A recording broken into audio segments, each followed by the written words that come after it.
gonna pay.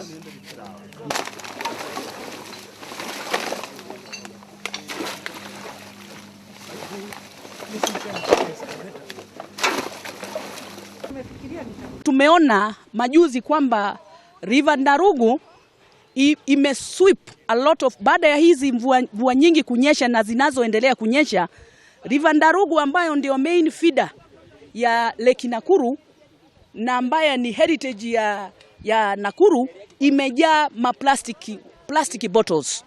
Kwa hivyo tunahimiza county government to wake up, ikabiliane na uharibifu wa Lake Nakuru. Hizi machupa kusema kweli, kama tulikabiliana na plastic carrier bags, hata hizi chupa, maoni yangu mimi, tunapashwa kuzipiga marufuku. Maana hata kabla chupa kuja, maji tulikuwa tunakunywa tu. Unaona bwana? Kwa hivyo lipi bora? Tuharibu mazingira yetu, tuharibu mazingira au manywesho ya wanyama wetu, ili tufanye biashara au tunywe maji ya chupa, tuenjoy maji ya chupa. La sivyo kuwekwe sheria kali kabisa. Mtu akipatikana amekunywa maji ametupa, weka ndani ya jela miezi 6, na sio miezi 6 tu akaya kule ugare huko bure. Akuja hapa afanya kazi miezi 3 bila pay. Chakula tutampea. Unaona bwana?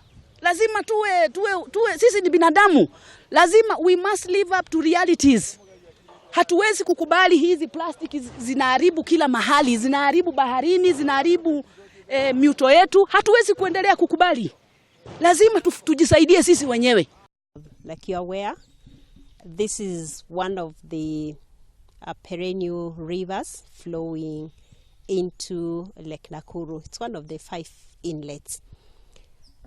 Our challenge with plastics is that they mainly come in through water, either through the causeways as the rivers, or when it rains heavily through the storm water drains, and of course the sewage treatment systems. The challenge we have is the sources are outside the park.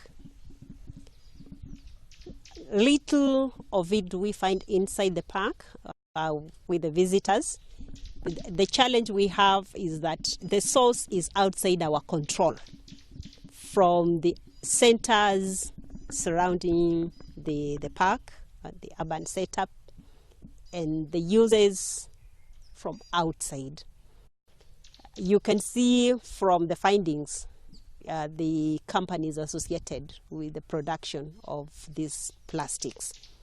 The impacts of the plastics obviously are negative to the extent that it will disappoint you on a game drive.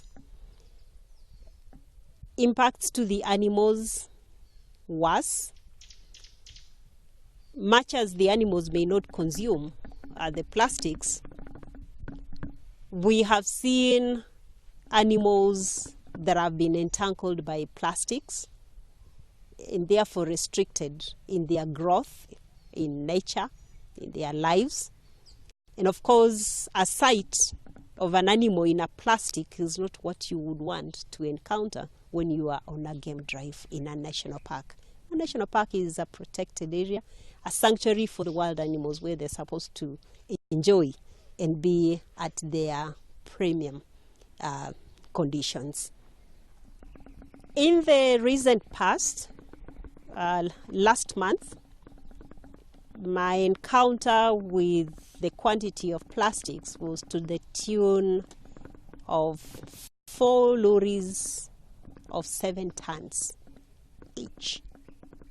And we still were unable to completely clear the ground and leave it free of the plastics. This is an unfortunate situation, because when you have resources diverted to correcting mistakes, to bringing the levels to normalcy for you to run operations, then it means we're spending where we are not supposed to be. And that's a waste of resources. So if there is a way we can control plastics from outside the parks, I think that would be useful.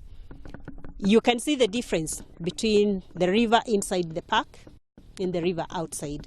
And it's because of this minimal screen that we've put here to at least help us collect them at this point and allow us to handle them from outside the park. This is what I would wish that our stakeholders would actually engage in so that we minimize the flow of plastics into the park. In our community outreach and sensitization program, we reach out to stakeholders in different levels, communities, through avenues, including agricultural shows, to sensitize everyone, every individual, from children in school to elders at the community levels, on the dangers of the plastics, to the environment, to our wildlife. These are efforts we are making.